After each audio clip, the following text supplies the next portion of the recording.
잠시 후 여러분은 유네스코 세계문화유산으로 등재된 우리나라의 문화재를 모두 알 수 있습니다. 자, 그럼 로빈의 기록을 시작합니다.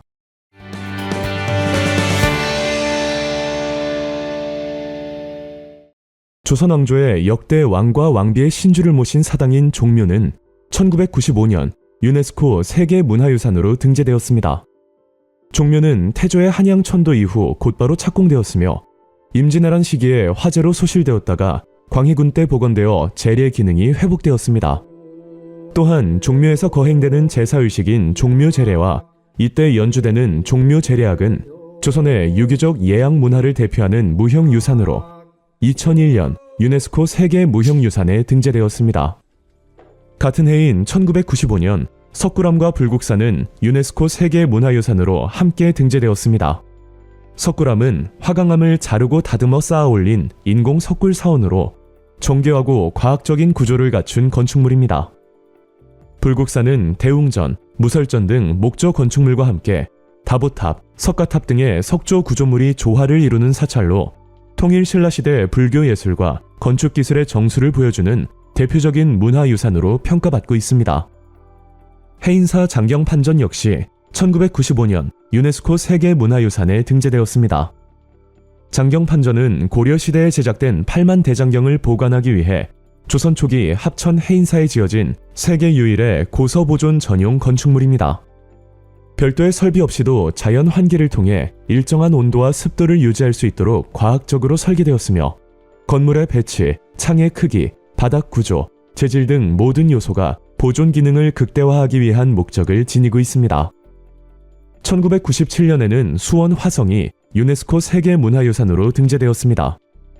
화성은 조선 정조가 개혁 정치를 실현하고 상업과 행정을 발전시키기 위해 건설한 성곽으로 그의 정치적 이상이 반영된 계획 도시로 평가됩니다. 실학자 정약용이 중국에서 들여온 기기도서를 참고하여 거중기, 농로 등 과학기구를 활용해 건축한 화성은 방어, 통치, 상업 기능이 조화를 이룬 점에서 세계적으로 그 가치를 인정받고 있습니다. 조선 태종 시기에 건립된 창덕궁 역시 1997년 유네스코 세계문화유산에 등재되었습니다. 경복궁의 이궁으로 지어진 창덕궁은 임진왜란 때 화재로 소실되었으나 광해군 때 중건되었고 이후 정궁으로 사용되었습니다. 특히 후원으로 불리는 창덕궁의 뒷뜰은 정자, 연못, 수목 등을 조화롭게 배치한 정원으로 뛰어난 경관을 자랑합니다. 이러한 이유로 창덕궁은 조선 궁궐 건축과 정원 예술을 대표하는 문화유산으로 그 가치를 인정받고 있습니다. 2000년에는 신라의 수도였던 경주에 위치한 경주 역사유적 지구가 유네스코 세계문화유산으로 등재되었습니다. 경주는 1000년 이상 신라의 수도로 기능한 도시로 뛰어난 도시계획과 불교 문화, 예술, 과학기술이 융성했던 곳입니다.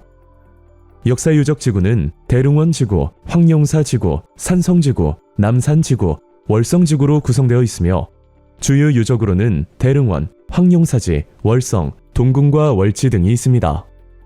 고창, 화순, 강화의 고인돌 유적 역시 2000년 유네스코 세계문화유산에 등재되었습니다. 고인돌은 권력을 지녔던 중요 인물의 장례와 공동체의 종교적 의식을 위해 만들어졌습니다.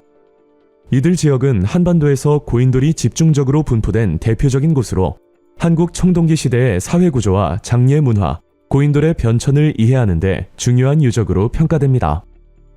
2009년에는 조선왕릉이 유네스코 세계문화유산으로 등재되었습니다. 조선왕릉은 519년간 이어진 조선왕조의 왕과 왕비, 그리고 추존된 왕과 왕비의 무덤입니다.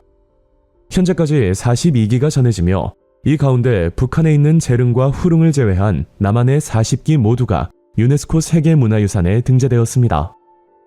2010년에는 한국의 역사마을 하회와 양동이 유네스코 세계문화유산으로 등재되었습니다.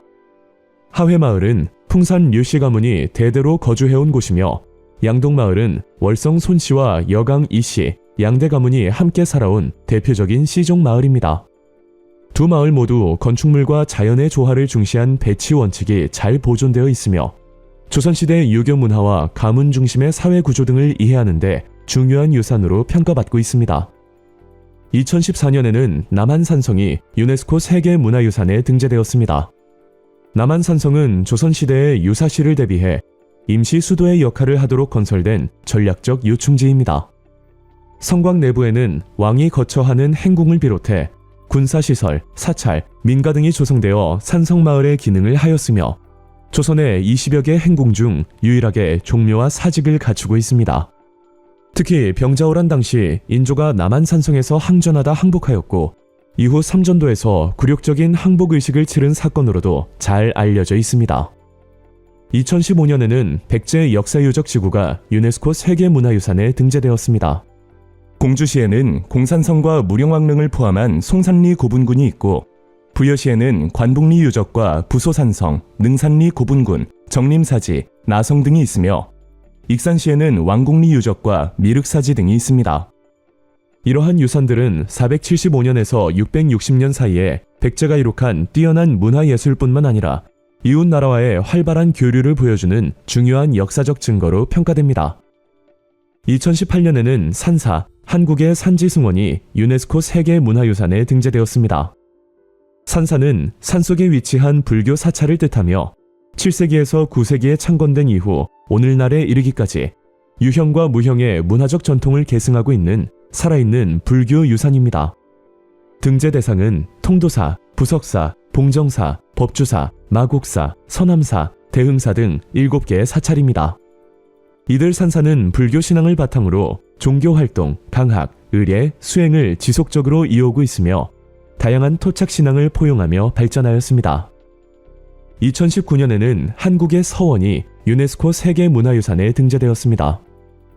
이는 조선시대의 성리학을 보급하고 실천하기 위해 설립된 9곳의 서원으로 향촌 지식인인 사림에 의해 건립되었습니다. 소수서원, 남계서원, 옥산서원, 도산서원, 피람서원, 도동서원, 병산서원, 무성서원, 도남서원 등이 이에 포함됩니다. 한국의 서원은 조선사회의 정신적 기반이 되었던 성리학 교육체계를 이해하는 데 중요한 가치를 지니고 있으며 조선시대 지방 지식인 공동체의 문화와 사상을 잘 반영하고 있습니다. 2023년 가야 고분군이 유네스코 세계문화유산으로 등재되었습니다. 이는 한반도 남부에서 1세기부터 6세기 중반까지 존재했던 고대 정치 집단, 즉 가야 연맹체가 조성한 7개의 고분군으로 이루어진 연속유산입니다. 대성동 고분군, 마리산 고분군, 옥전 고분군, 지산동 고분군, 송악동 고분군, 유곡리와 두랑리 고분군, 교동과 송현동 고분군으로 이루어져 있습니다. 이 유산은 지리적으로 분산되어 있으면서도 고분의 형태, 부장품, 장례 방식 등에서 문화적 공통성을 지니고 있어 가야가 통일된 중앙집권 국가가 아닌 독립된 세력들이 긴밀히 교류한 자율적이고 수평적인 연맹체였음을 보여주는 귀중한 고고학적 증거입니다. 여러분, 재미있게 보셨나요? 저희는 유네스코 세계 기록유산 편으로 다시 찾아오겠습니다. 로빈의 역사 기록.